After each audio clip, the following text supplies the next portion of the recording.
I just want to make sure I press that button. No.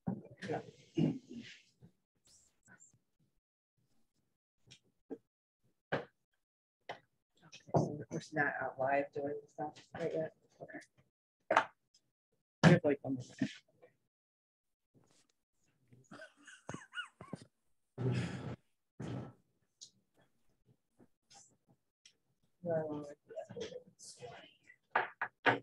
Okay, I'll call the Lisle Township meeting to order at 7:30 on the second day and the second Wednesday of the month.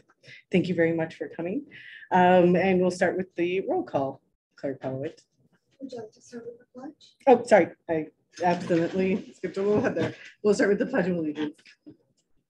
Pledge allegiance to the flag of the United States of America and to the republic for which it stands, one nation, under God, indivisible, with liberty.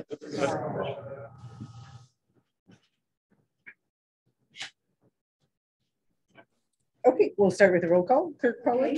Supervisor Hewitt.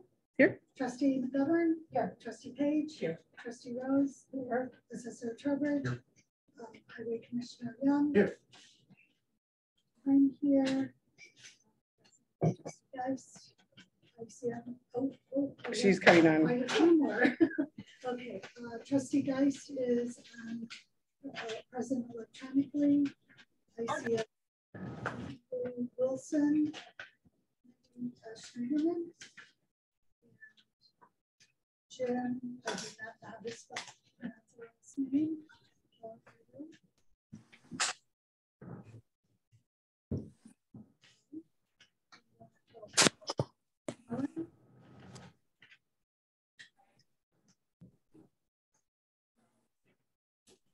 Yes, have signed it, correct?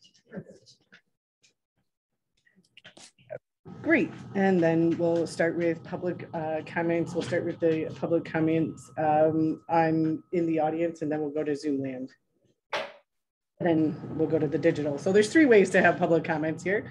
So if anybody here wants to make any public comments. Let's start with Lou. Okay, we'll start with Lou. Me? Yes, sir. Oh my gosh. Well, my understanding of this meeting.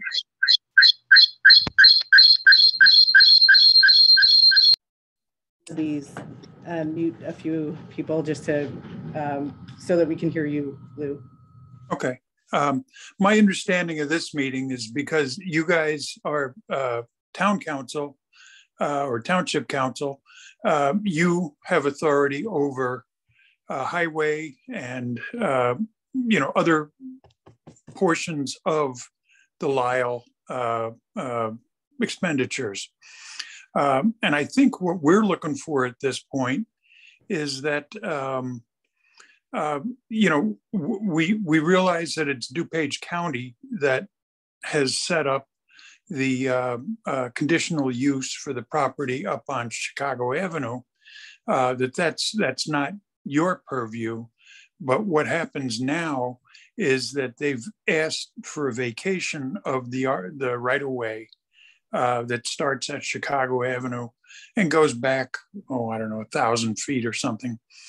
And that at this point, what as homeowners we are looking for is we know that township has maintained that they have in fact maintained this property for 50 some years, but I for one can state that at least for 30 of it, there's been no maintenance of that right-of-way property in the back.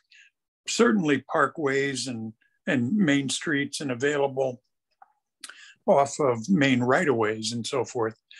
And I think what we're asking is, a fair and equitable division of that property behind each of the homeowners that are pretty much signed in here. A recognition that we have maintained and taken down and removed trees through this many years. But at this point, given that there would be a fairly large expenditure to purchase this right-of-way property,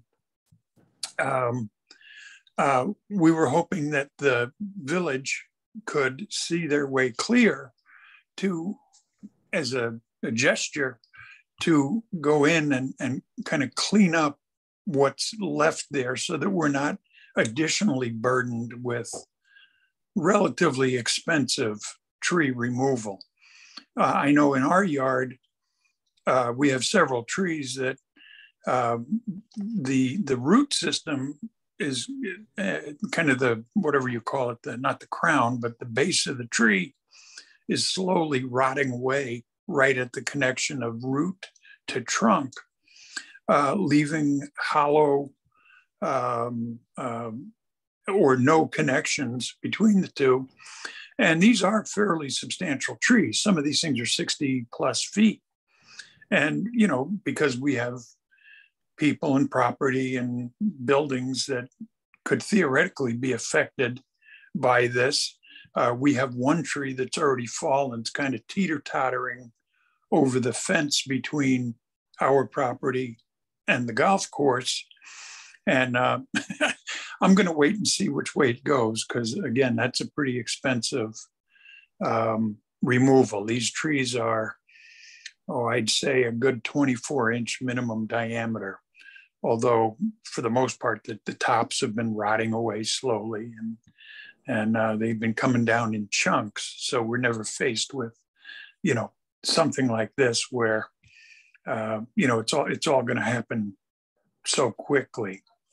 And I hope I'm making sense. You know, and I know there's other owners that have interests in things like there's the stormwater drainage out at the street goes to a culvert. It combines with a little natural stream, goes to a culvert, which then feeds into the 3 ponds on the golf course side. And I think there's a concern that somehow that becoming a private burden is more than I think is normal. Not that I can foresee any major issues with it. I don't think these things just collapse or fail, but in the event it did, I don't think, you know, the property owner wants to be just stuck with, you know, 50, 60, 70, whatever it is, $1,000 culvert repair. I mean, I think in general, what we're looking for is, you know, to throw our case on the, you know, in front of the township here and, you know, ask for some relief on some of the burden of this whole thing. We know the history of how it occurred, you know, and it may have been a simple, innocent, you know, request for somebody to vacate and give us the property. But, you know, I think it requires some exploration of where we really are with it, where we could or should be, you know, and how we get there. So Thank you, Lou. This has been extremely helpful. And I think that a lot of us are new to this issue.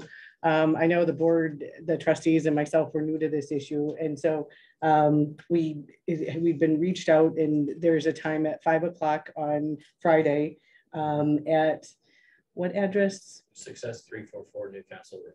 Okay, at 6S344 Newcastle Road in Naperville in the Century Hill subdivision. So if any of the trustees, I was going to invite a county board member or two, and make sure that we can, you know, get to the bottom of this. We'll understand your needs and go forward. Does anybody else have anything to say? Yes, sir. My name is Ron Ben, and I live in Century Hill. I've lived there in the same house for 43 years. And before that, I lived in Woodridge in Chicago. It was a dirt road. There wasn't paved at all. I have concerns also. I've had 4 or 5 trees on the right of way. One tree completely came down. And I won't go into the same detail, but I have the same issues with trees. My biggest concern is the traffic. Getting out of, we have 2 entrance exits in Century Hill. The one which is just this children's place is the main one. Everyone uses that entrance and exit. And with the proposed entranceway, changing it to a shorter distance, there's an accident waiting to happen. The traffic on Chicago really moves fast. And so that's a concern. The right of way, I'm interested in, obviously, in what the cost might be, and the maintenance issue is what it is, I guess. So. Thank you. Thank you. I know that I've been there myself and turned just the other day. Any other? Very quickly, I'll add, I'm Charlie Serrata, and I live at 6S344 Newcastle Road, along with my wife, Patty, who's here. And this issue is a complicated one because it began as a petition to vacate a right-of-way property related to this purchase at 25 West 380 Chicago Avenue. That involves DuPage County. And what we got involved with DuPage County first was the petition we asked them to deny the vacation. Initially, we were the zoning issue. Initially, they agreed with us and denied the petition, went to the board, development committee. They chose to accept it, and then it moved to the board, and the board moved ahead with it. So now we're in a position where this daycare is planned at a place that used to be a residence. It's zoned for R. So that's a problem because it really was intended to be a dentist's office or an insurance office after it was a residence. So that additional traffic that Ron just talked about is a big concern.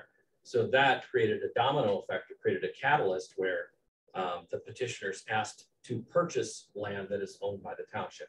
Ed was kind enough to come out and visit with us on the 22nd of May, spent his own time to do that on a Sunday, met with a number of homeowners, we walked the site, and we took a look at it. And we're now in a position where we as homeowners, there are 6 of us along this right-of-way property, need to know what's next.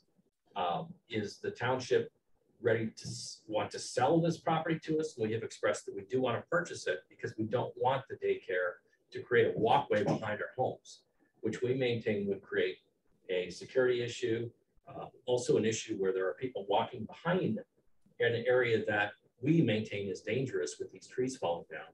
And it could also create a drainage problem because of the water runoff that the daycare says they meet minimum code.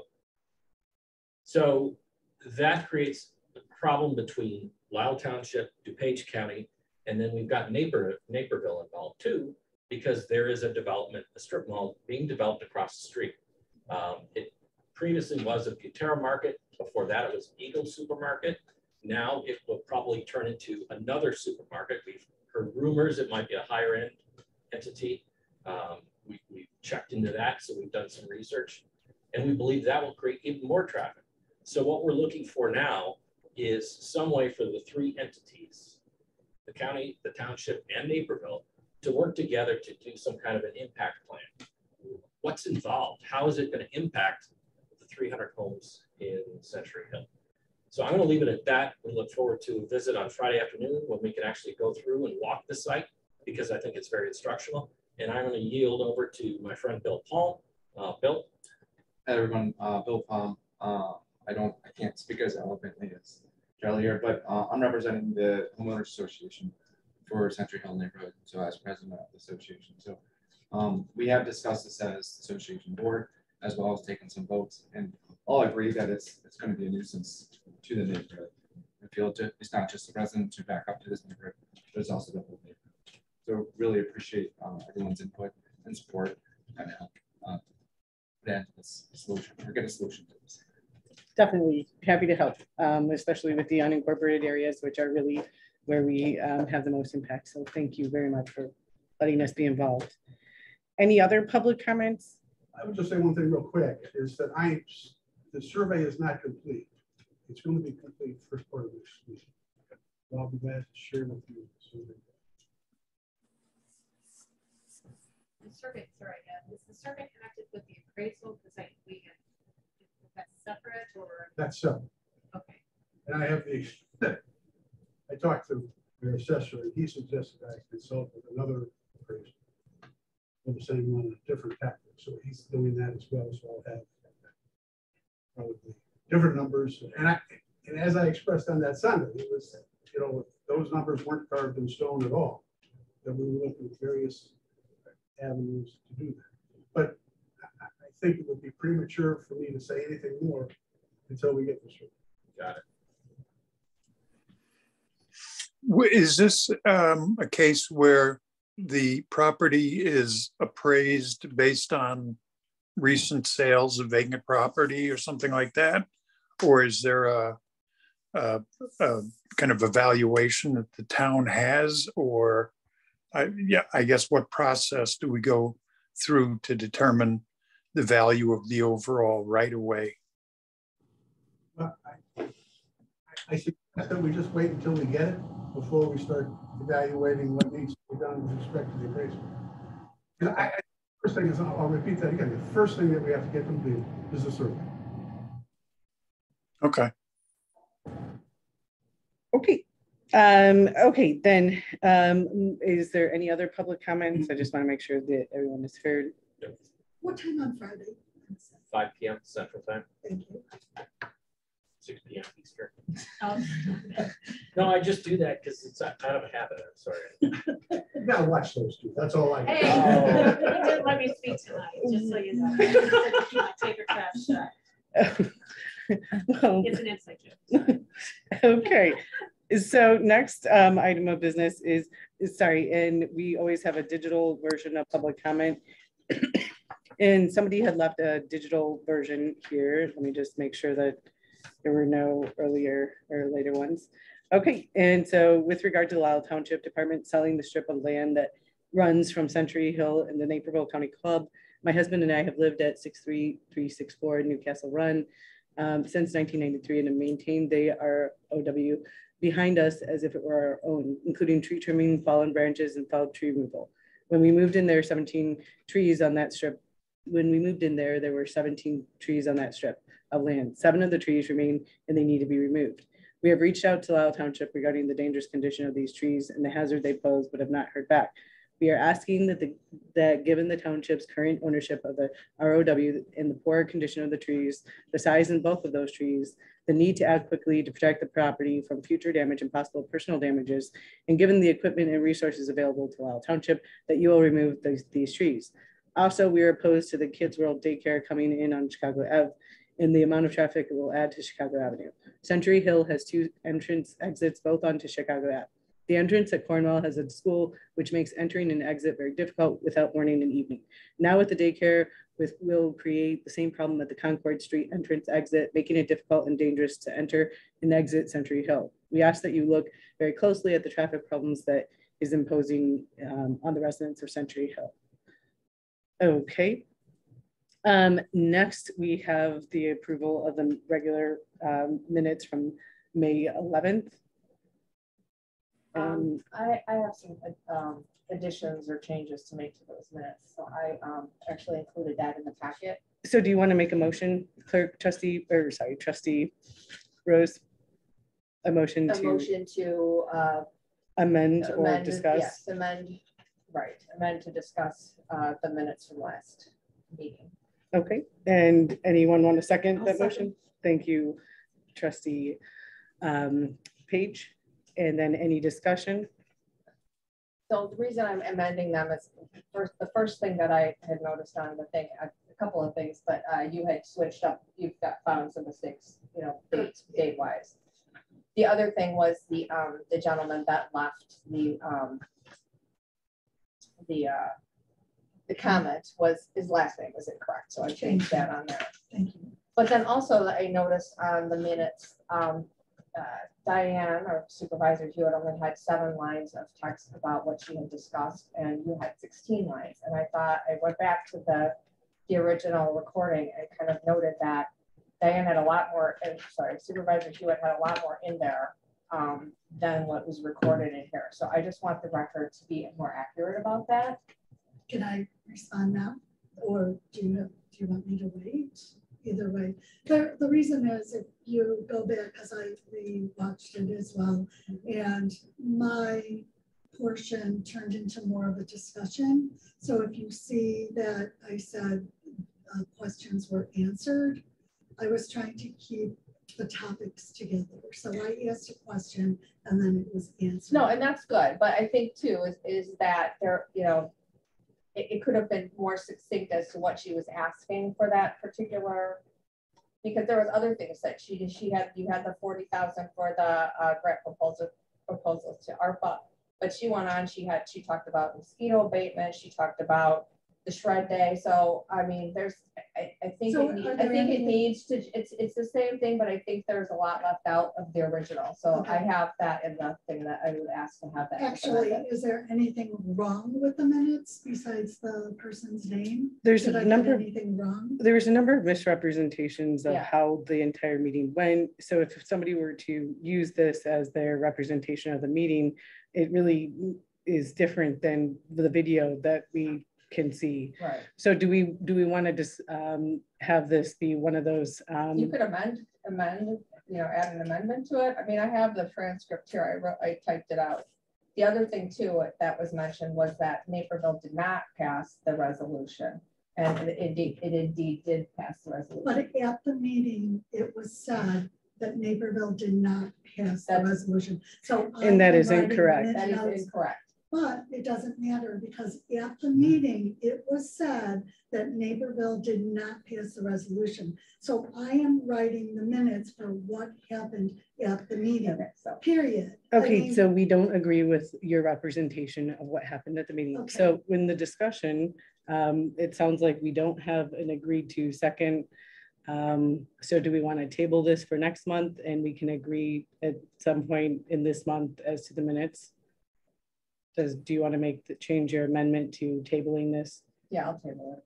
And do we want to second that? I'll second it. Wait, okay, slow down. So we have a motion to amend the minutes. We have a second to amend the minutes, okay, by Trustee Rose and Trustee Page. We need to vote on that. So are you, in other words, frankly, one second, Trustee Rose, are you changing your amendment to, instead of amendment, do you want to change that to a tabling? What are my options? Attorney Mullen. Sorry. Should we vote on the decision not to accept the amendment? No, if you don't have the vote to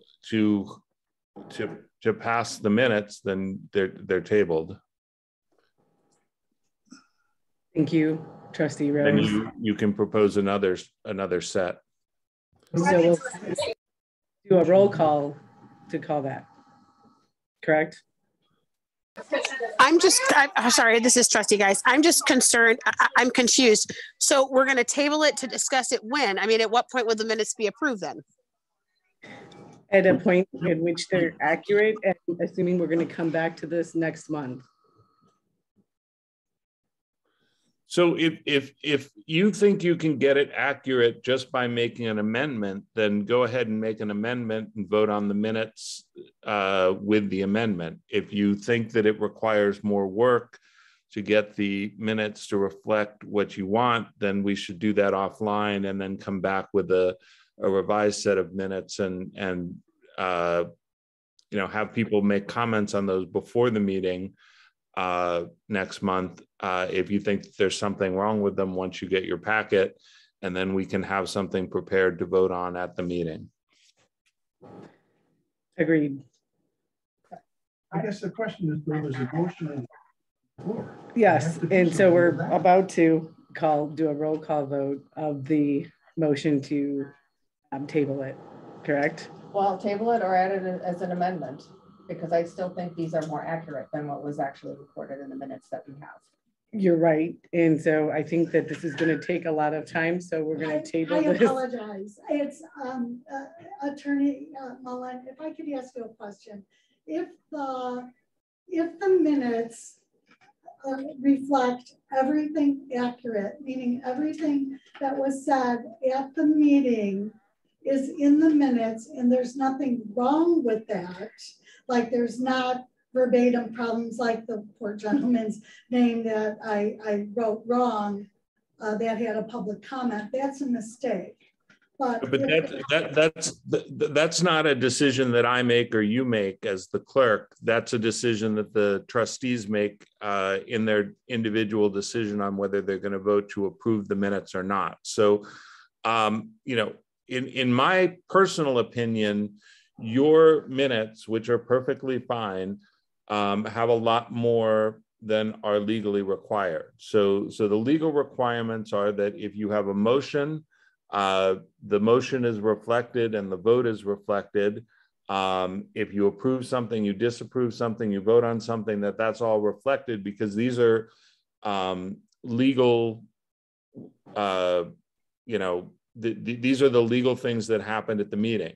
The fact that someone came in at public comment and said something, or the fact that a trustee made a comment, or that supervisor made a comment, those things are not legally binding, right? So the purpose of having the minutes is to have a record of decisions that were made by the board. So while it's perfectly acceptable for you to put in all this information about what was said and what wasn't said, the purpose of the minutes is to reflect the legal actions that were taken by the board and make a formal record of those legal actions.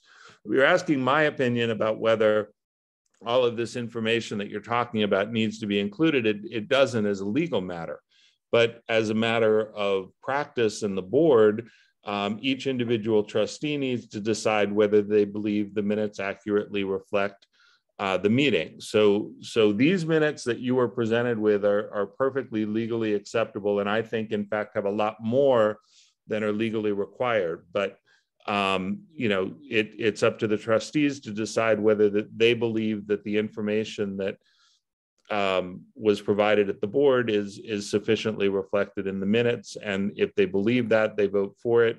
If they don't believe that, then they don't vote for it, and that's their decision, and that's perfectly acceptable. But you know, from a legal perspective, you know, the minimum required is there and more. May I ask what your concern is, Lisa, since I don't see your minutes of the correction?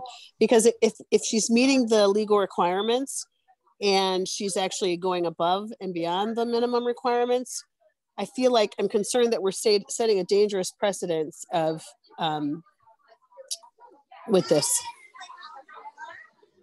My concern is that it was more her point of view than what Diane had presented in the meeting as to what she was doing with the grants. That's my concern. And if somebody else reading the minutes, to go through and read the minutes, would read something that seems more of a gotcha type moment, more of a, I'm not really sure, but it was more of a Clerk Polowitz's opinions, stating the fact, the way that she presented, the way that it was said in her, how she wrote it up. And Supervisor Hewitt has a whole 7 lines, and she was the bulk of what we were talking about with the grant. So I think that should have been reflected more. Can we go to a roll call vote? I have it as Trustee Rose made a motion to amend. Would you That's like what- to amend that, or would you like to go with that, Trustee Rose?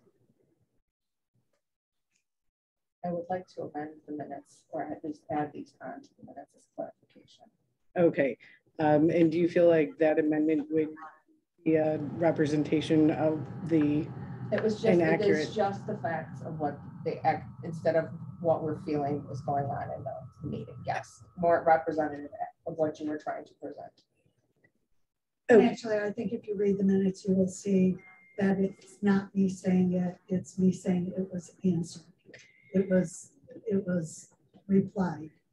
Okay, it's clear that we're still not at a term of agreement. So would you like to change that amendment to a tabling? Yes, let's table. And do we want to go with the second?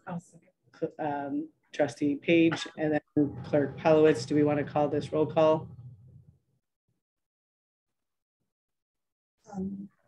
Trustee Geist? Nay. Trustee McGovern? Yes. Trustee Page? Aye. Trustee Rose? Aye. And Supervisor Hewitt? Aye. It's amended. It's tabled until the next meeting. And next we'll go to the approval of the town hall agenda, which is one thing on the agenda. We'll have the approval of the resolution to delegate authority to the township board to purchase, sell, and lease property. One of the Diane, I'm sorry. I don't want to belabor this, but we're tabling it to do what? We're going to discuss it again. We're going to spend more time discussing it again.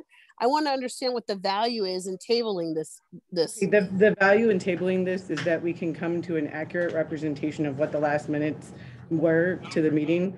And we can do this offline instead of wasting the people's time that are already gathered here to present to us. So, and we will come back to this and we will have the time to work this out through the rest of the month. Right. And just for future purposes, I mean, it's perfectly acceptable to bring this up at the meeting, but part of the reason that the packet is sent out and is in advance is so that if you have these comments, we can hopefully, talk about them and get them resolved so that we can vote on whatever changes need to be made at the meeting. So I think in the future, if folks have issues with the meeting minutes, the best practice would be to let the clerk know what issues you have prior to the meeting so that she can come prepared. And that's not a criticism of you because this hasn't happened before and that procedure hasn't been used before. But I just think going forward, that would be much easier than spending the open meeting time debating that. Thank you, Attorney Mullen. Okay, moving on to the approval for the special town hall minutes. And so we have one thing on the agenda. It's a normal town hall start, figuring out who the Pledge of Allegiance, figuring out who the moderator is going to be, and then the approval of the resolution to delegate authority of the township board to purchase, sell property. And I wasn't aware that any part of the township could sell property without this resolution passing. So we're still understanding that how this could be done without us even knowing about it. But we have this resolution in which we can buy and sell property for the rest of the year, other than the one day of the second Tuesday in April. As has been mentioned, Addison Township, Naperville Township, and Downers Grove Township all passed this resolution. And it gives us the ability to work with a variety of other entities to figure out what would be the best for the township in the long run and in the short run. Any questions about this? I do. Oh, Go ahead. I was just going to clarify. The selling of the property in the road district isn't for the purview of the township. So that's what we're talking about. The highway commissioner has the authority to vacate property. Back with the townships. Okay, that's a new thing to me. For the residents.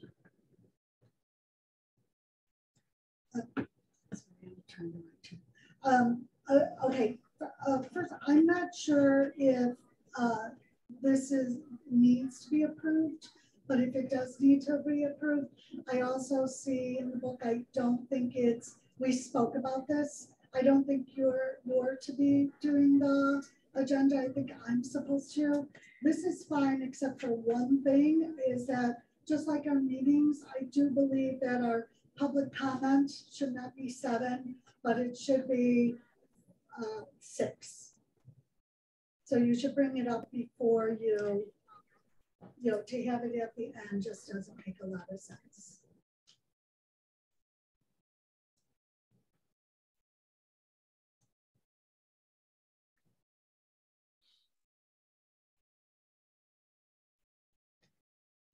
Does anybody have any other comments?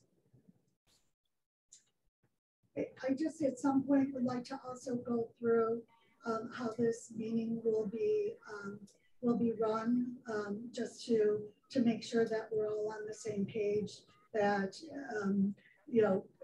I think everyone's going to be there, or were you not going to be there? But so Diane, Lisa, Jean and Autumn, I guess we could you'll sit in the audience. There's not going to be any presentations or anything like that, correct? There shouldn't be, because we're just voting to approve or disapprove, either way, of the resolution. So there's going to be somebody that describes what is going on. It's not a presentation, it's describing what we're doing. So the moderator would do that, likely. Okay. So really everything should be done in the public comment portion. There shouldn't really be, it says approval of a resolution. I don't know how you. Attorney Mullen? So when you have a resolution, someone makes a motion to pass the resolution, and just like any other motion or action item that's in a meeting, then you have it's not public comment, it's debate, and then you move to close debate and call the question and vote. So once anyone who's at the meeting would have an opportunity to speak in favor or against, or to ask questions about what it means or what the intent of the township is, like they would at any other meeting subject to parliamentary procedure. Perfect. So it'll just have the motion, the second, and discussion, just like regular. Right. Because to know what we're doing at the junior high. So right, but you need a motion, a second, discussion, call the question, motion, second, and then vote. Perfect. Thanks. Any other questions? There wouldn't be anything by the moderator addressing this. No, they need to talk to me. I can't hear what the gentleman said. Liz, can you say that again? The supervisor mentioned that the moderator would be giving some sort of presentation, and I thought what you just said, that wouldn't be the case. I clarify that the moderator won't be addressing the purpose of the resolution. So whoever makes the motion would describe the motion and their reason for making it. So whoever says, I move to pass a resolution to delegate authority to the township board to purchase, sell, and lease property. This is what the resolution says. This is the legal basis for the resolution, and this is why we're doing it. So whoever's introducing the motion would explain the motion that way, or has the opportunity to explain the motion that way. Great. Thank you. Any other questions? Okay. Then, as we've been discussing whether we needed to approve this or whatnot, I was told that we needed to at least discuss this. So do we want to call the question on roll call vote on approving this?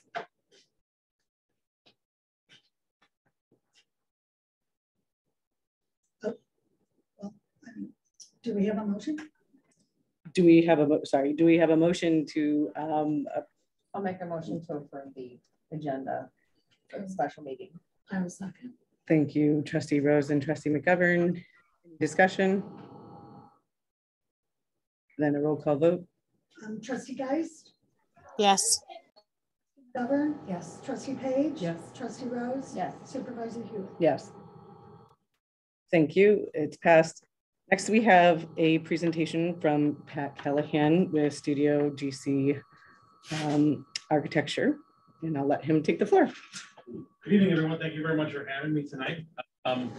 We have been exploring your options related to your master plan, physical space for additional programming, etc.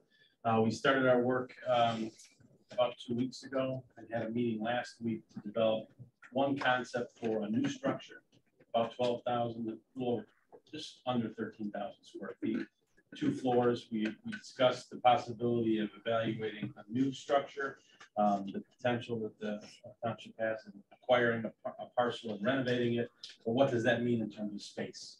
So our work this week on Friday, we will be evaluating the balance of this building to identify all of the square footage and its appropriate use in this building. We kind of work backwards to develop a program. How much space would you need if you relocated program A or B to either location? We also had a discussion about the assessor's office and how much physical, that's about 4,700 square feet or so, just to make sure that that's given fair consideration with respect to this discussion. So we're going to be effectively over the next week and a half developing the program to kind of reverse engineer all of the space you have and all the space you'd like to have, and then break that down by program area, right? So based on actual township office staff delivering a program. Is it the food pantry, senior programming? What are the other benefits for counseling services or other programs that the township may see fit to here? And I think that will be really a good benchmark for the board to have available as you consider your options related to what the next steps are, because every decision has a dollar value attached to it. A new structure may be more expensive than buying an old one and renovating, but those two may have some balance. Maybe it's hard to find an existing space that has sufficient square footage, and what do you put together that makes sense to have in one location. So our objective or job would be essentially to have a book of information to be able to kind of define and use that as a guidepost to look at your various options. Once we have that information, we will look at a new structure to renovate, and then what actual programs would make sense together in order to satisfy the greater public needs. So, is there anything else you'd like me to add? You've done a fabulous job. There's a few drawings that you all submitted, and if you wanted to maybe I can highlight those. Okay. So what we did is we took a look at the property that used to have a building in it that no longer does, and tried to look at kind of what is the building envelope that could fit back on that property. We looked at having a 2-stacked addition or a 2-stack building. The primary floor, the top floor, would be more of a senior gathering space for senior programming. And then the lower level was essentially built out for potentially relocating the food pantry. Again, it was a test fit for us. We just wanted to see if it and could it be delivered better? Is there other ancillary services that we could support? Nutrition classes, in addition to having food pantry, those kinds of things. How would that work different than what you currently do in terms of service to the community? And then also some office space on a lower level. So each floor plate is a little over 500 square feet or so. So I think it does afford us some flexibility in what we choose to do. And using the topography of the existing site, we're actually proposing the potential to use a ramp as opposed to just which is currently there, but on the outside, but make that part of the inside of the building more of an atrium space, in lieu of having a long-term mechanical device like an elevator that requires a lot of maintenance. So we can satisfy the ADA accessibility requirements by leveraging a built form as opposed to a physical form that needs regular and routine maintenance and actually annual certification, recognizing that resources are not plentiful or are limitless, that we want to make sure that we design the facility, if it does happen to be a new building or any renovations, that has low impact on operational expenses long term. Thank you, Pat. Anyone have any questions for Pat? Thank you. That's good. Thank you. I like that insight ramp a lot. Yeah. As somebody who's just coming off of almost 4 months in a wheelchair, that means a lot to me. And this one center space you were thinking could potentially hold about 200. Well, actually, that particular about 220, about 230 people. So it'd be a nice gathering space. Would also then could double as a boardroom or an activity space. We think that's a good space to be up on the upper level. We initially had it on the lower level. We, based on where parking is and visibility, it actually serves it better to be in the upper level. And then the other functions could serve as a level. Would this be like partially, I mean, is it like right on top of the surface and it's like not like a ground floor and it kind of goes? That's been described like a walkout basement. Yeah. Right. So, you know, you would be entering in effectively at the first grade level. And then the second floor would be kind of buried into the side of the hill, which is along the curb line there, but would have full southern exposure off the backside and direct street access. So it allows us to get our egress or fire safety egress directly out on grade on both sides. Okay. And environmentally, sorry. That was my question, was like, is it possible to make this net zero? So I will tell you that we would propose a near net zero. Okay. Net zero is achievable, but we have to count plug loads. You know, you can't plug that in, or you can't have a coffee pot, or you can't have a microwave. And while net zero is a good target to achieve, I think we can do near net zero. That wouldn't give you that limitation. Our proposal would be to do solar. We have grants available that would cost the township nothing. Okay. To put solar on the roof, and consideration would be given to use the geothermal system. Okay. For heating, because that has the lowest long-term maintenance, because air conditioning is extraordinarily expensive, where with the geothermal system, we don't have those kind of additional spikes or paying comment inflated rates for when you turn your air conditioner on, that compressor goes on and they charge you that peak demand load every time. We'd like to try to get away from that. And again, looking with an eye towards long-term operations, we want to keep your costs as low as possible. Thank you. Thank you, sir. It's absolutely my pleasure. Thanks for having me tonight. We enjoy working with you, sir. Thank you. All right. Have a nice evening. You too. Thank you very much. And next we have Dr. Mindy Schneiderman with the approval and discussion of the proposal for long-term strategizing with community surveys from Northern Illinois Strategic Management Policy and Community Development Center for Governmental Studies. And we have Mindy here. And would you like me to start sharing your presentation? That would be great. Thank you. Got it.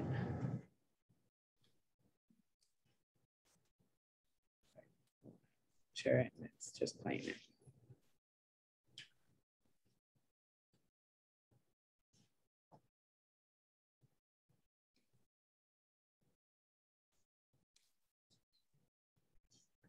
Let me make sure I'm sharing the right slide though.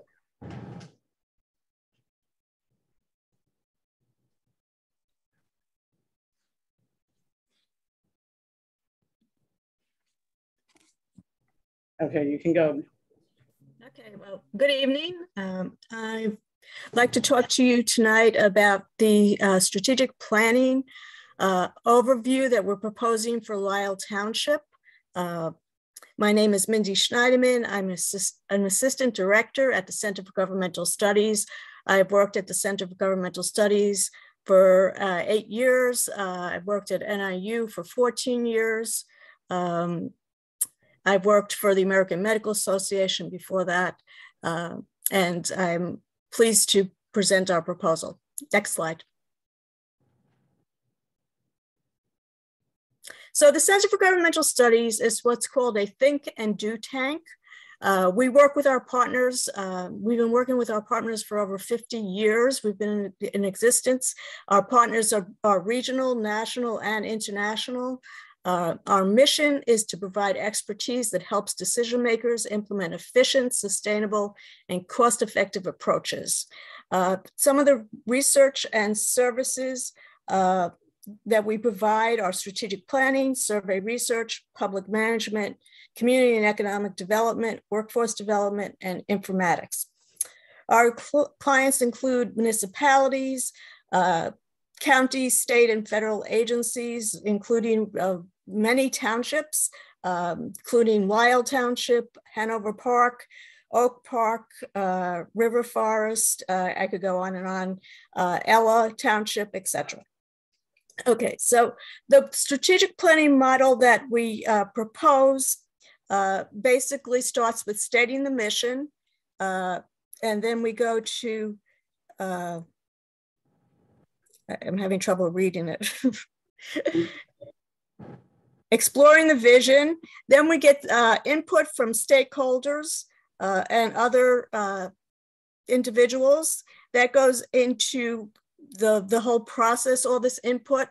So you're not doing your planning in a vacuum, you're getting information from the community, from other organizations in the community, etc. And you're also getting information about your demographics, a kind of a community scan, environmental scan. And that all goes into input. You develop your goals, and then there's basically a stage where there's action planning steps that come out of it. And of course, then the outcomes, and it's kind of cyclical. You go around again, and 3 years from now, you revise your strategic plan, you update it. So that's what we're proposing. The stakeholder input is what makes it strategic planning, makes it strategic, I should say. Not making decisions in a vacuum, like I said before, or based on hunches. You have to think of it like a funnel. We're gathering as much information at the very beginning of the process to help make decisions and set priorities. Next slide. So some of the stakeholder input that we're going to get to do before the pre-workshop is doing interviews that are highly interactive, approach that generates detailed personal input at a one-to-one or one-to-two level with a professional interviewer, focus groups that are effective, efficient, and highly interactive approach that elicits participation in the sharing of ideas, and then a random sample community survey, which is really my area, my team, the survey research team would handle that. And that's empirical gold standard for gathering broad-based stratified views and data from stakeholders, and then supplemental demographic data gathering. Next. So the community survey that we're proposing, it would be approximately a 3-page mail questionnaire, about 30 to 35 questions, including demographic questions. It would determine households' needs for services, as well as gaps in services and barriers to obtaining services. It would be a random sample of households in the township. We also proposed doing an oversample of households that are in a census tracts that have a high percentage of households that are 200% of the federal poverty levels, because we want to hear from those individuals especially, and they're hard to get to reach to do surveys, to get them to complete surveys. So we do what's called oversampling, which is on top of the random sample of households. The questionnaire will be mailed with a cover letter explaining the purpose of the survey, confidentiality of their responses, a contact number at the Center for Governmental Studies if they have questions about the study. And also it would include a link to an online survey with their password. So it's a mail survey with the option to complete it online as well, or instead of mailing back the questionnaire. There'll be up to 2 reminder postcards sent to non-responding households. Again, it would have the link to the online survey and their password or passcode to get into the survey. But we'd also say, return the mail version if you prefer, because some people prefer mail version over. I accidentally went too fast. Yeah, over online. The data is weighted. So we look at the demographics of the respondent, we compare it to the American Community Survey demographics. And we then adjust the data. What's called weighting is a statistical procedure, so that your respondents look like your adult population. The demographics for your respondents look like your adult population. So you could then generalize to all the adults in the township using the results. There will be a written report and an in-person presentation of findings. Okay, next. Okay, we also are proposing to get information from users of township services, so current users of the food pantry, for example. And we propose two different things. You could do either or both. We would provide consultation to the township staff on questionnaire design, and basically distribution would be at the time they get the service. The individual gets the service. So the township staff would distribute the actual questionnaires, analyze them, etc. Focus groups, basically you could do instead, like I said, or in addition, basically getting groups of individuals that use your services together. And we would, the Center for Governmental Staff would moderate and actually do the focus groups for you. So then we get to the environmental scan focus groups, which are slightly different. So again, it's more of what do you want from these kind of focus groups. Get at questions like, what do you expect the township to look like 5 years from now? You know, if you went away and you came back 5 years from now, what would you expect the township to look like? What you know, what are some of the things that can be changed? You want changed? You know, things like questions like that. So it's not need-based like the survey and the focus groups I was proposing, but it's more looking to the future and trying to find out what people want the township to be. And that would be with residents. You could do with civic institutions, intergovernmental agencies like school districts, libraries, the business community. You get to decide who you want to do the focus groups with. There's then an environmental scan data analysis where we look at themes and the key issues that come out. Okay, now you can go to the next slide. Okay, so this all feeds into all this information that we collect up front, then feeds into what's called your leadership workshop. It's when you all get together and it's basically, you get together for 6 to 7 hours and you discuss, we present all the information we've collected, all the data we've collected, and you discuss in a very highly participative and interactive way all this information that we got from your stakeholders. And there's a lot of different exercises that are done during this time. And basically you generate and share ideas and work together as a group and in small teams to develop ideas, weigh alternatives, and further refine thinking. And this will work towards getting a consensus of future directions, goals, and priorities. Next. Okay. So you'll also do what's called a, what years ago was called a SWOT analysis. It's now called a SWOC analysis, SWOC, strengths, weaknesses, opportunities, and challenges.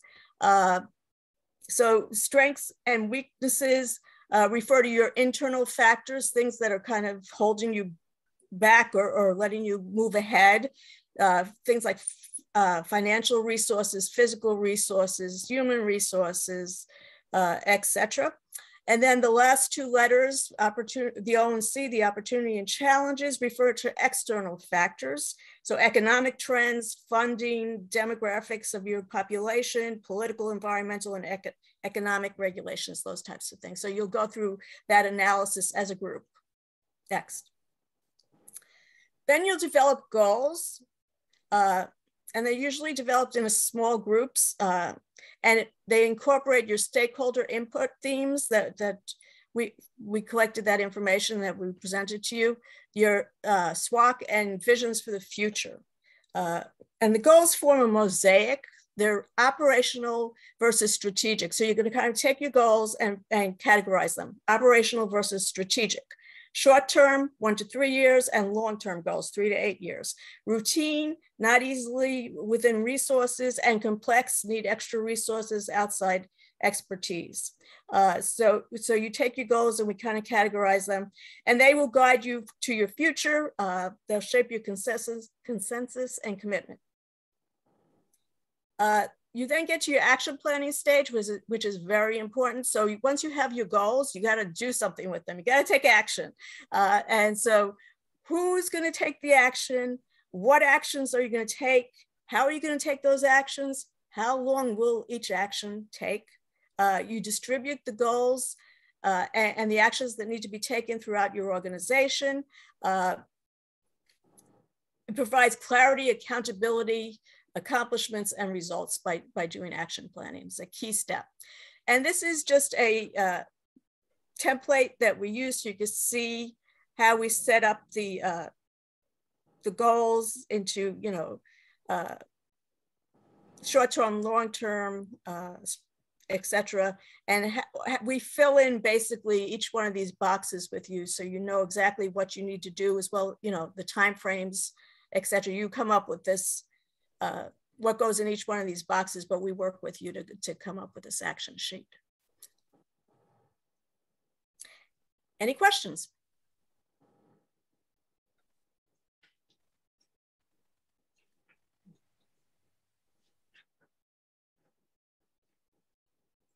What is the size of the people that you're, you know, say Lisle Township has 116,000 people, like what is the size of the sample that you'll be taking? I think we said something like close to 3,000. 3,000. It's not so much the sample size that you do, it's how many respondents you get from that sample size. So I always get this question, and why don't you just survey everyone? And I said, because it's better to select a sample because they're representative. We know a sample is representative of your population. And we know the respondents are going to be closer to being representative than if you asked everyone to complete a survey and it's self-selection, basically. So the more, you know, people are selecting whether they participate or not. And those people that have something to say that are really upset are going to be the ones that are going to respond to your survey. With a random sample, especially a small random sample, we can follow up with individuals multiple times. So the postcards, sometimes we even go beyond the postcards. If our responses are good, we'll do, you know, email reminders, telephone reminders, so that we get a good response from those individuals, and we know that they're going to be more representative the better the response. And we can't get a good response when you survey a lot of individuals. So yes, I know you have a large township, but I believe we said it would be, your results would be margin of error plus or minus 4%. You see that in polling, you know, when you read about polls all the time, basically that margin of error is good for a township of your size. Nationally, it's usually plus or minus 3%, which basically means your results, if you selected another sample, would be within 3% of what you found. So if you found 90% of people need mental health services, the next time you do with a different sample, it'd be 87%, somewhere between 87% and 93%. In your case, it would be 96% and 94%. So it's plus or minus 4%. So we care about the representativeness of the respondents. And so we limit the sample on purpose to get a high response and representative respondents from that. And like I said, we weight the data. So those people, and we tell them, you know, you've been randomly selected, your household was randomly selected to represent all households in the township, you know. So when we weight the data, they do represent all households in the township. Supervisor, do you have a question? Would the surveys be sent equally to incorporated versus unincorporated, or all unincorporated, or is that being considered? That is super, we haven't even gotten anywhere close to getting those, but I would assume that there would be a wide representation with unincorporated and incorporated. Thank you. Yeah, we can request that. We purchase the list, what we call the sample of the list from a firm that's called a sampling firm. All they do is samples for surveys. And we can request that it be, both unincorporated and incorporated, and we can do it so that it's, if 20% of the township is unincorporated, we make sure we have 20% of our sample that's unincorporated. So it's representative. But if you want to analyze, which is something we'll have to discuss if we go ahead with the project, if you want to analyze by unincorporated and incorporated, we might have to do more than 20% to get enough responses, let's say. So we work with you to figure out what exactly you need. There'll be an initial meeting and we will discuss all those kinds of things, and we can make those kind of adjustments. Yeah. Does anybody want to make a motion to accept the proposal? I'll make a motion. Thank you, Trustee Page. I'll second. Thank you, Trustee Rose. Any discussion? And a roll call vote, Clerk Polwitz. Trustee Geist? Yay. McGovern? Yes. Trustee Page? Yes. Trustee Rose? Yes. Supervisor Hewitt? Yes. And just a note, there's 3 different pieces that are in the packet for anybody that has any more questions from about the proposed project. Thank you, Dr. Schneiderman. Thank you. Thank you. Have a good night. You too. Next, we have a proposal from Sanda Teague, an approval for hiring Connor and Gallagher as consultants for human resources, best practices, recruiting, and implementation. And so let Sandra start. And if there's anything I can do to with the documentation, I can present that too.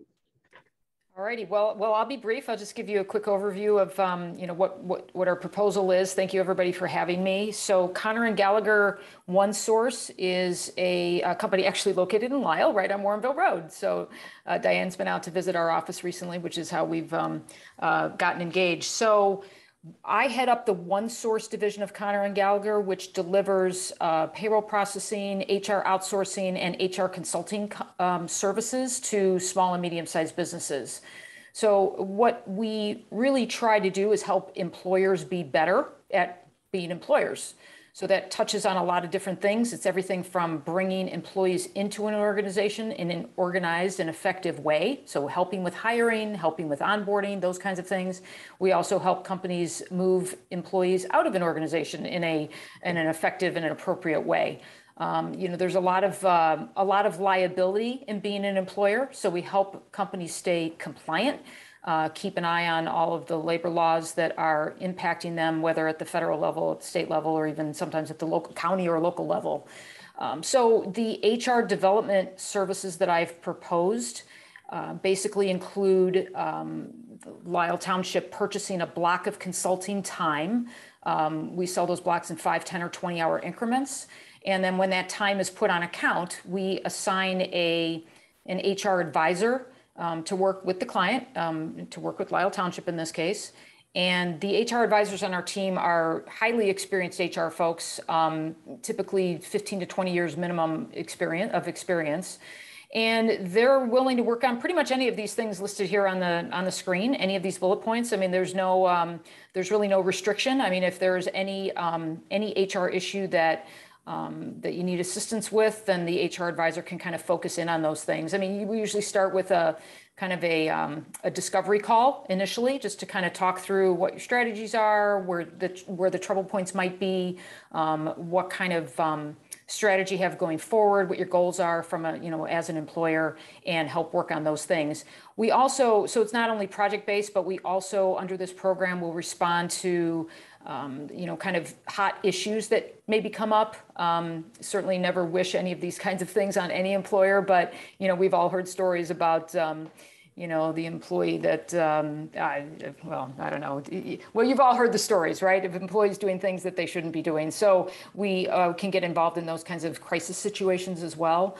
Part of the effectiveness of this program is to reduce risk, reduce liability, and prevent you from having to go to an employment attorney for help all the time. That can be that's like, it's a very expensive solution to just get some day-to-day guidance on HR issues. So, so like I said, those are the various categories of things that we typically help our employers with.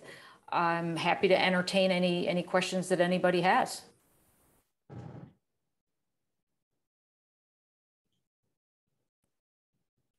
Thank you. And Trustee Page. Quick question. So I understand the concept behind this. So this is something that would be like temporary until we can get up to like fighting weight, basically, for it. Like hire an office manager, right? Hire.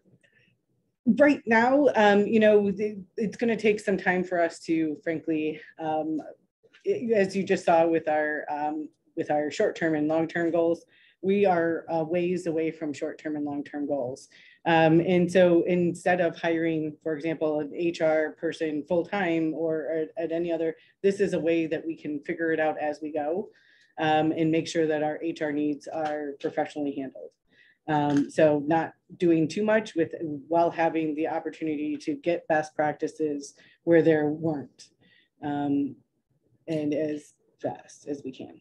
Yeah, if I could just add really briefly to that, you know, most of the companies we work with are in a situation where it's not really necessary nor financially prudent to hire a full-time person. So this is a great way to kind of supplement the team with a high level of expertise. The other thing you mentioned, you know, about bringing in like an office manager to kind of handle HR, folks that come in at that level to handle HR issues usually don't have the training to deal with some of the kind of the more sensitive issues or the things that are more compliance related, the things that could potentially expose your organization to, you know, to a lawsuit or anything like that. So it really is geared to supplement, you know, any internal efforts that you might have. And if you do ultimately want to hire somebody to come in and provide these services in-house, oftentimes we get called on to assist with that sourcing process and interview process to identify the right kind of person for your organization.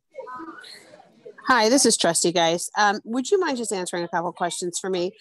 What other townships are you currently working with? I don't think we have any other townships that we're working with.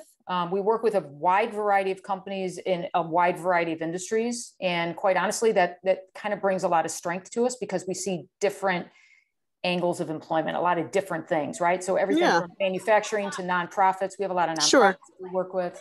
You know, professional services. We have a law firm that's a client of ours. So it's a little bit of everything. But I don't think we have any other municipalities, to be quite honest with you. Okay, well, that's good to know. And then when you're working in this capacity, you know, when you're looking for best practice when it comes to any organization's work environment, are you also conducting exit interviews? Are you conducting how are you getting to the best practice place if you're only working with current staff?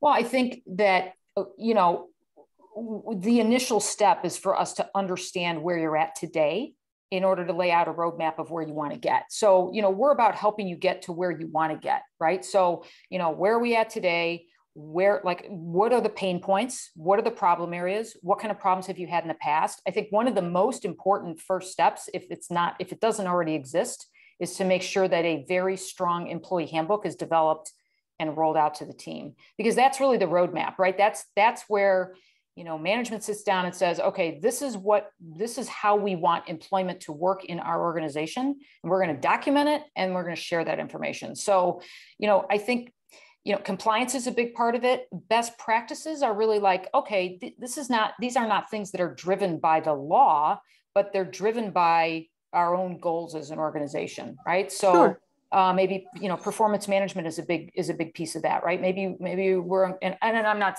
speaking specifically to Lisle Township, I'm just saying generically, if performance has been a problem in the past for a company, then okay, say, hey, we've had problems with employees not doing their jobs, not doing them well, or employees not following our rules. So what are we going to do about that, right? So then let's lay out a plan of attack based on that.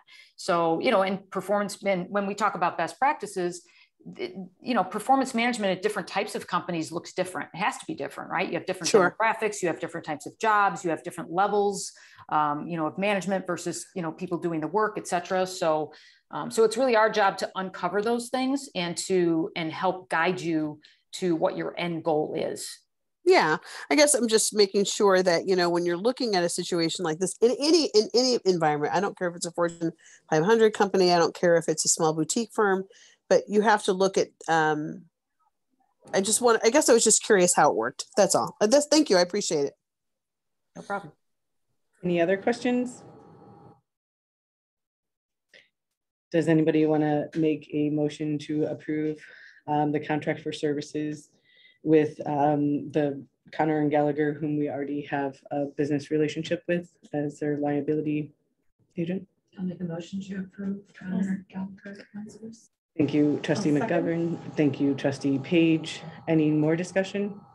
Are you picking a block or are you just? We're picking the 2,000 for 20-hour block, and we're starting the business relationship. And so we're signing the contract to go with them. And we then decide the block amount with changes per ratio. There are no, the blocks do not expire, which is great, so that if we don't use it all in this time, which I'm sure we need more than 20 hours this month, then we can use it for other months. Great, so then to clarify, so any more discussion? Did you want to put the 20 hours in the motion? Or you just? We're starting a relationship. So in order, this is how it's charged and how it's billed. So for example, what we're doing is we're signing this agreement to start the relationship to then start services, which then will be billed on an amount that we need. And we expect that to begin with, we'll need a 20-hour block. Change every month. I would expect for a while that we would be getting 20-hour blocks at the minimum, because we need to onboard, we need to hire a number of people. There's quite a bit of other best practices in putting. So to clarify that, that's where we're starting this relationship, and it would be an ongoing relationship with Connor and Gallagher. So can we have a roll call vote, Clerk Palowitz? Sure. Trustee Geist? Yes. Trustee McGovern? Yes. Trustee Page? Yes. Trustee Rose? Yes. Supervisor Hewitt? Yes. And thank you, Sandra. Absolutely. Thank you very much for having me. Appreciate it. Definitely. Okay, next we have a contract with the DuPage Federation on human services reform. The reason why we did this and we're looking for this particular group was because we've had randomly people come in that didn't speak English, and then we needed to give them services. But we don't always speak Polish or Turkish or what have you not, or we didn't have a friend that always spoke it. So instead of calling a friend, we looked for a more professional way to do this. So this is really a fabulous deal. Should we need somebody to come in for $75 an hour, that would be a less likely thing. We could have them come in for an hour or 2 hours. For $1.65 per minute, we could have them translate all of these amazing languages that we have potential for getting. So this way, it is only be needed and used on demand. But occasionally we have immigrants that come in of all different backgrounds, even Native Americans. And so for $1.75, this is a really fabulous deal per minute. Does anybody want to make a motion to accept the contract with DuPage Federation on Human Services? I'll make the motion to accept. Thank you, Trustee Page. I'll second. Thank you, Trustee McGovern. Any discussion? And a roll call vote. Trustee Geist? Yes. Yes. Trustee McGovern? Yes. Trustee Page? Yes. Supervisor Hewitt? Yes. Thank you. And it's accepted. Next, part of the need to understand what our options, and thank you very much. Thank you. Thank you. Oh, great. Wonderful. Local government at its best. Okay, so we're working on making sure that we have the real estate legal understanding that we need, and that the expertise that we require in understanding deals when we're dealing with a municipality and buying and selling of potential property with a variety of different angles. So in order to do this, we would need to have a firm that was very much has a lot of practice with municipalities buying and selling properties. Thompson and Colburn has a whole lot of clients that do this. We did get a 30% discount in order to do this, but we still require or are getting a $495 per hour fee for that type of rate. It is a good rate. And we've been told that we're really looking to buy like 1 hour, 2 hours at the most at a time, and that those fees would be very much watched. And so that is with the approval of the consent of the board, and it is the supervisor's right to make that choice and with the consent. And so that is what we were going through. Next, we have the trash situation with Lakeshore Recycling. And the one thing to note is that we could use, of course, some more recycling information out. And it's, of course, helpful to do that. And there's been a number of stickers sold. As always, we can sell them here at Jewel and at Wanamaker's. So those are great pieces. Next, we had, and we have Taye Sherrod, who is our DEI consultant and expert, who gave us a whole lot of really fabulous training. I'm going to share my screen and go through the audit, but Taye, please make any kind of, if you want to jump in, feel free to jump in. And so with the equity audit, it's again online. And this was understanding that, frankly, a lot of the people that we serve are in a situation of being missing on a power relationship in equity, a historical equity situation. So our staff has been measured as to where we are at in our staffing. We definitely are underrepresentative of some of the averages and some of the local areas. Taye was extremely helpful in developing our handbook, in developing the rubrics and ideas for how we would be hiring with an equity in mind. She helped us go over our website and making sure that it was it really reflected who we're trying to our township and our community. And she had a really great training 2-day option for the staff, in which we really looked at ourselves and the people that we served and from an equity lens, and from our looking at how we've been affected by our various levels of privilege and our various identities. And we see that this would be something that we need to commit to for an ongoing time, that we're just at the beginning of looking at this, and that there's so much more that we can do. Anything that I missed in the future, we would plan to use to incorporate the board and whatever staff that we have at the time. Any questions? I'll just add, Diane, just as a note for the members of the board. Good evening. Nice to see all of you. Just as a note, equity work is one of those things that I tell people there is a sense of urgency, but at the same time, you don't want to rush through it. And different people are at different places and different organizations are at different places with doing equity work. So everything in there kind of outlines just the basics of where you are currently, hence the audit part, and some things that I noticed based on my conversations with Diane and what she shared. And then the very last part has just some of my recommendations to think about. It can be a lot to take on equity work in addition to everything else that's going on at the township. And so thinking about what your most urgent need is and where you want to invest most of your time and energy resources, that kind of thing, is something to definitely think through. And I can help Diane think through what the short-term and long-term outlook for the township is in terms of what you all want to do and where you want to go. So yeah, I'm more than happy to answer any questions that anyone might have about anything that's in the document.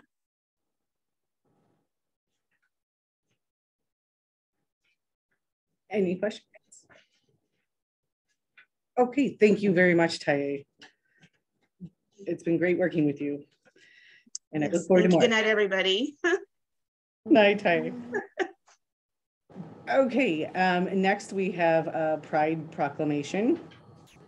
So I'm gonna share my screen.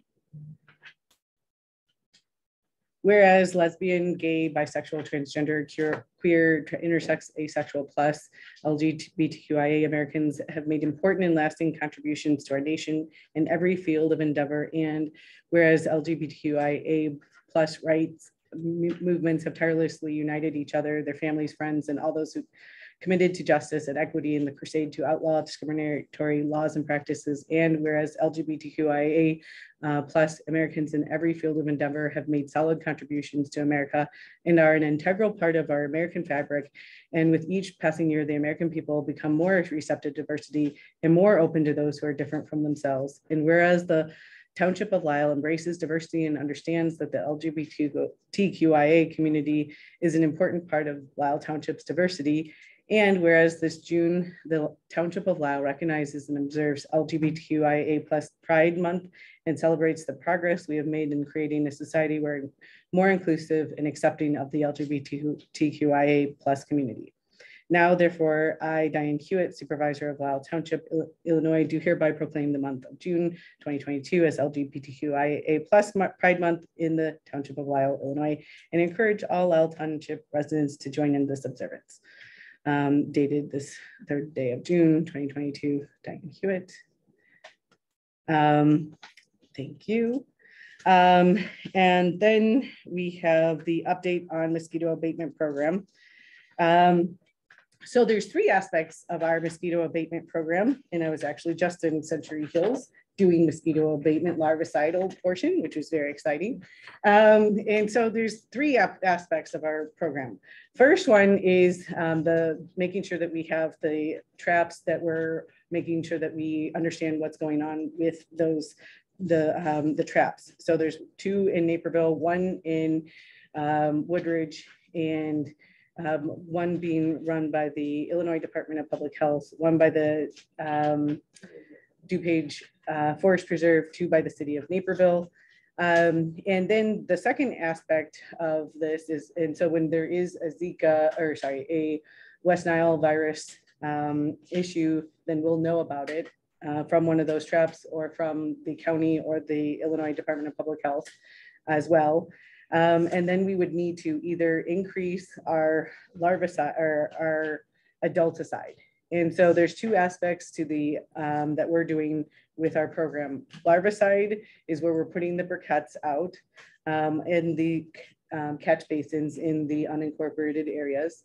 And we're getting a very detailed, I'm creating a very detailed list of all the catch basins in the township. We previously didn't have one that was what we needed.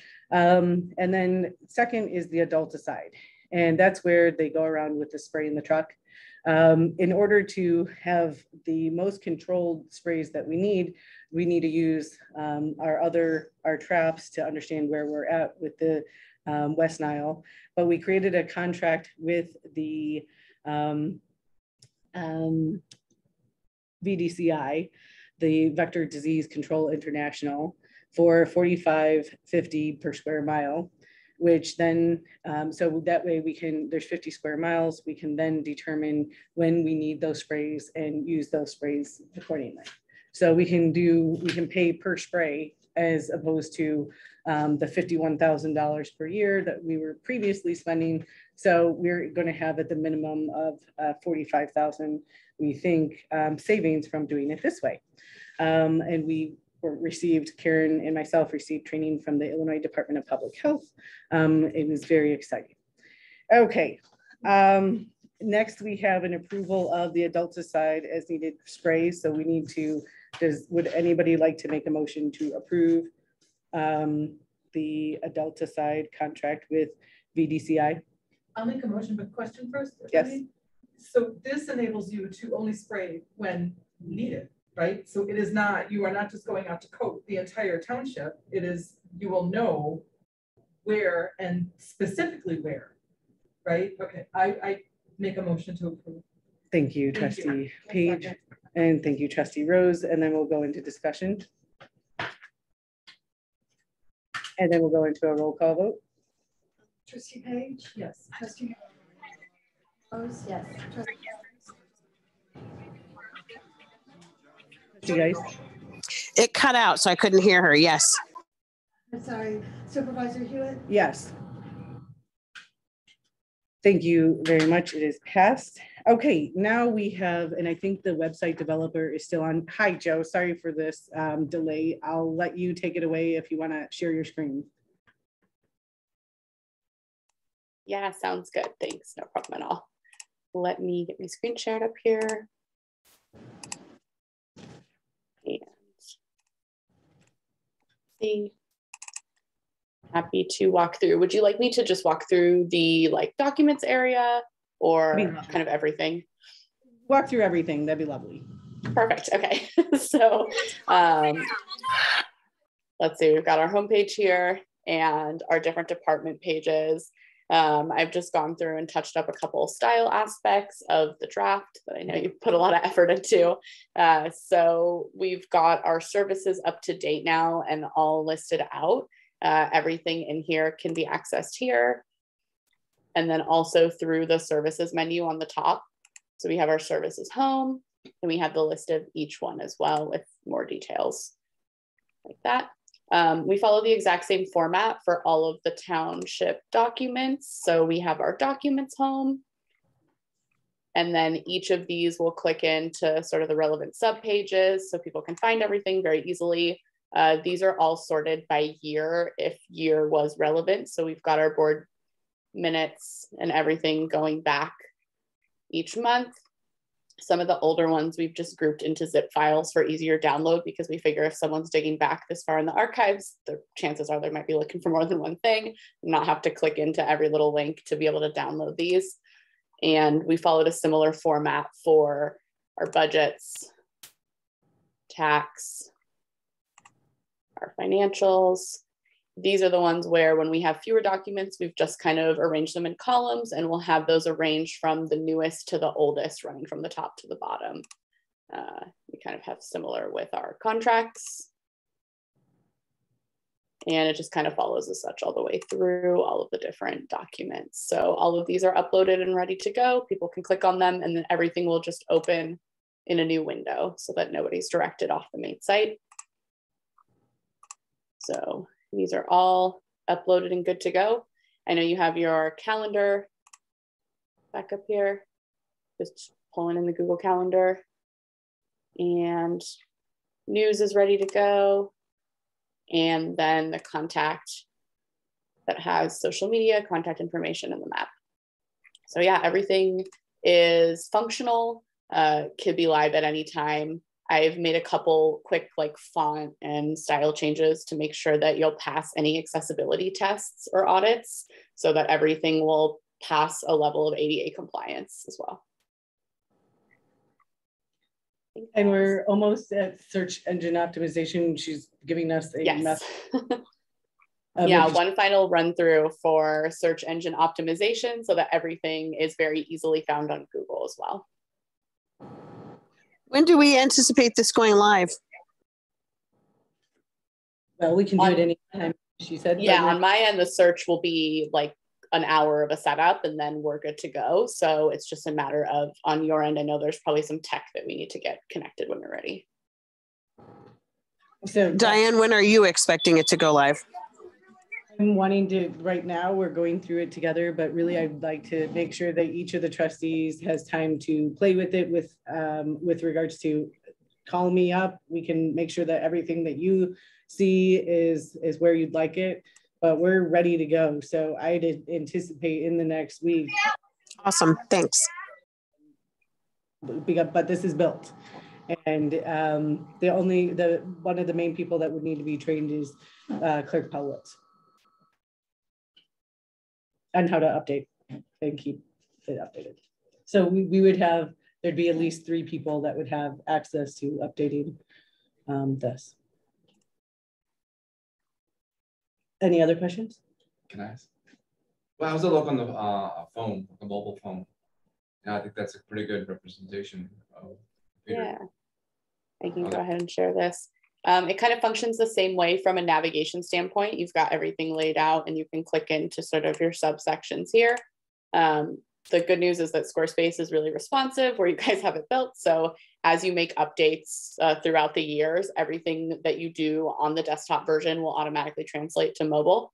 So as you go down, everything just essentially is a 1-column version of what you have on this version. So super similar as we go down. It's a huge improvement from our current site. And thank you so much for your help, Joe. Yeah, happy to help. Okay, and like I said, we can make a one-on-one call and we can make sure that you feel comfortable with everything, but we're there. Okay, thank you, Joe. Yeah, no problem. Happy to answer any questions too, if anyone ever has an email question or editing question too. Thank you. And they're Squarespace experts. That's how we found them, is with an online Squarespace helper. Okay, well then moving on next to the update on the food pantry. The main piece to note is that we've really seen a large increase in need. And so we're about 30% up from where we were 3 months ago. When you look at the numbers, 2,172 people were served last month, 790 households with 328 people under the age of 18. We definitely were doing a really busy business. So that's the piece to note. When it comes to general assistance, we had 15 cases of general assistance. The township gave away $9,711, with about the majority of that going towards rent, $5,547. Food and sundries was next with $2,292, and water at $952. And then we had 1 Salvation Army case and 183 calls. She's doing a busy business. Without a doubt. And this is how it broke out. Next, we had the last update from our Youth and Family Services Director. She did a really good job of closing out her cases. She gave us a good ability to work with the next counselor. She had a variety of different jobs that she had landed, and she was working on some of those other community outreach. From grants, one of the pieces that we've really been working on is trying to get money from other sources as opposed to our taxpayers. And so we really put in a whole lot of time with making sure that you understand where we are with all the different grants and options that we have, which are really dreams until they start to come through with actual money. So the last page has where everything is at. The Bill Foster grant did not come through. The LARPA grants from the county are they're looking very good. We were given the letters of intent have been approved. And so we're now jumping through the second and third hoops through the application process with the LARPA grants, competing with the other townships in order to get $500,000 to $1 million potentially. For example, we had non-payroll related options. We have the potential for the building development or the buying of another piece of property. So those grants are going through to see if we can get that money. Any questions on where we are with grants? We expect by next month to have some of the grants that we've applied for, have more movement on them and some resolution to a few of them by next month. So on PACE, Naperville Township has really had some significant problems with PACE. Lisle Township has had some significant problems with PACE. The main issue is riders being left, or the timeliness is a serious issue. So we realized that they need more drivers. We've this last month, we called all of our riders, seeing if they wanted to join the Uber program that the county is offering. There's a supplemental Uber program. It's called GoGo Grandparent, and it allows for people to do an and, not a one or the other. So in case they feel like they really need to have that timeliness, they can do the Uber option. But when it comes down to it, we have a very highly supplemented program. The city of Naperville has a 50% subsidy of everyone in the township. We also are getting significant subsidies from PACE themselves and from the county. So still we're paying about $3,000 to $5,000 a month at the minimum. And we've definitely had some issues with complaints. So that's one of the things that we're trying to work on. Okay, then we can go with reports from elected officials, and I'll start with the supervisor's report and we have it printed up from now on. Then we have, this month has been busy in taking classes, making significant progress that pertain to the mosquito abatement, diversity, equity, and inclusion, human resources, best practices, website development, and developing governmental best practices, aside from making sure the township has the opportunities that we can with potential LARPA grant money. It's been busy. In the past year, we accomplished a lot of investing in our township. We were $1 million under budget.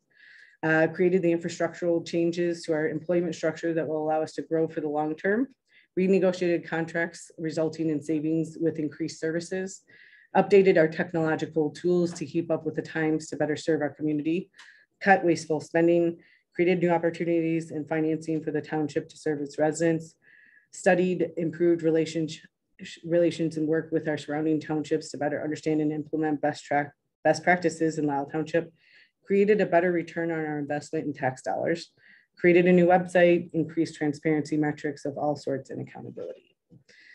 So that's the supervisor's report. Next we have Trustee Rose. Nothing to report. Okay, and we have Trustee McGovern. I would like to thank our volunteer tutors for the Tuesday tutoring of the township program, which I hope we plan to continue next year. I know I'm already looking around, and if you know of more volunteer tutors to supplement the program, that would be fabulous. But yeah, it's with great appreciation that the volunteers make the program a success this year. Thank you, Trustee McGovern. And then I see you, make sure I don't forget anybody, Trustee Geist. I have nothing to report. Thank you, Trustee Geist. Trustee Page. I just have a small report on the garden, which isn't much. I haven't been back by myself personally because of my physical issues, but the ground is finally warm enough. They're getting things in. It is not 100% planted, but almost there. Thank you, Weather Trustee. has not been cooperative. No, it has not. Thank you, Trustee Page. Highway Commissioner Young. We completed one of our major culvert replacements on the Green Road. Yesterday, the Green Road closed for 2 days between Half and 75th. It went very well. Thank you, Highway Commissioner Young. Assessor Trowbridge. Nothing to report. Thank you, Assessor Trowbridge. Next, we have the audit of expenditures. I'll make a motion to go to the audit of expenditures. I'll second the motion. Thank you, Trustee Page and Trustee Rose. And then any discussion? And a roll call vote? Trustee Page? Yes. Trustee McGovern? Yes. Trustee Rose? Yes. Trustee Geist? Yes. Hewitt? Yes. And I'll make a motion to approve audit of expenditures. And I'll second. thank you, Trustee Rose and Trustee Page. Any discussion? And a roll call vote? Trustee Page? Yes. Trustee McGovern? Yes. Trustee Rose? Yes. Trustee Geist? Yes. Hewitt? Yes. Thank you. The expenditures have been approved. Next, we have the executive session, which we didn't need. We weren't sure whether we were going to need that, but we do not. Does anybody want to make a motion for adjournment? I'll make a motion to adjourn. I'll second. Thank you, Trustee Page and Trustee McGovern. Any discussion? And then a roll call vote? Trustee Page? Yes. Trustee McGovern? Yes. Trustee Rose? Yes. Trustee Geist? Yes. And Supervisor Hewitt? Yes. Thank you, everybody, and we'll see you next month. Thank you. Or the special town hall. Thank you. Right. Night.